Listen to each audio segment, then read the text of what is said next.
Well, much like its Liberal predecessors, the Abbott government has conducted an all-out campaign against the country's main construction union, the CFMEU.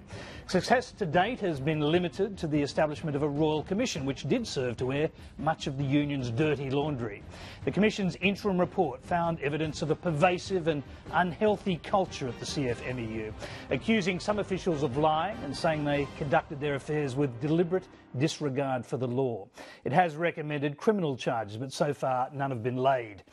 So the government wants more, in particular, to fulfil one of its election pledges. It is critical that we re-establish the rule of law in a tough industry. The best way to do that is via the Australian Building and Construction Commission, and one of the first acts of an incoming coalition government in Canberra would be to restore the ABCC with full powers. Well, that promise, like so much on the government's agenda, has been blocked in the Senate, but this afternoon things budged just a little in the government's direction. A key crossbench Senator, Jacqui Lambie, finally signalled support for one of the government's bills in the Senate. That legislation introduced today would extend the sunset clause on coercive powers for the building industry watchdog, which Labor set up to replace the tougher Australian Building and Construction Commission, the ABCC.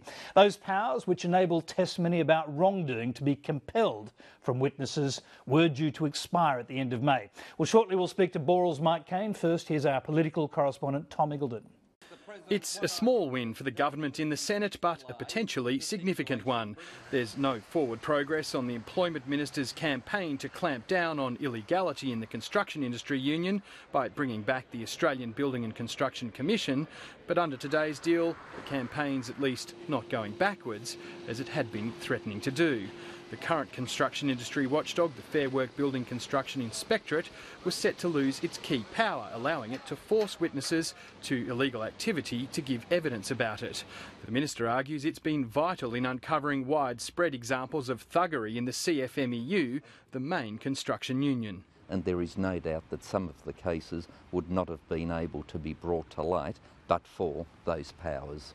Under today's deal, those powers will be retained for another 2 years. The crossbench have seen the need for those coercive powers to continue in existence whilst we talk about the ABCC being reformed. It's a rare example of the government being able to overcome opposition to one of its plans from the crossbench in the Senate.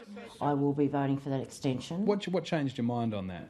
I'll be voting for that extension so at least something is in place for the time being. It's a blow to the CFMEU, which had been campaigning against the coercive powers. Well, the coercive powers don't do anything for productivity in the construction industry.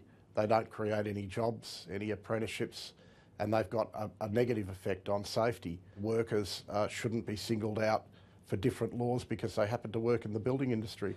The CFMEU may have lost the battle, but it still has hopes of staving off the return of the ABCC.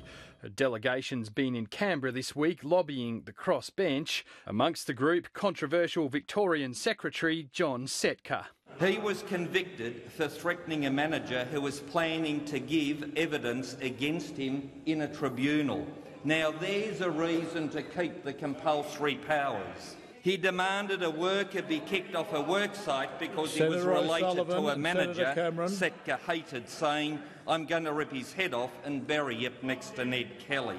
The union says Mr Setka's convictions are old history. John Setka is elected by the members of the Victorian branch, and they have a democratic election and a right to elect the person, and they do that because they believe he's a strong and effective advocate in their interests. His so-called criminal past is something, again, that's just being thrown around as a smear tactic by Senator Arbetz. It is up to the individual senators and parliamentarians to determine how they feel about somebody like that trying to promote the view that the CFMEU is there protecting workers' safety. Like he said to me, he said, "I'm no choir boy," and he's probably correct, he probably isn't.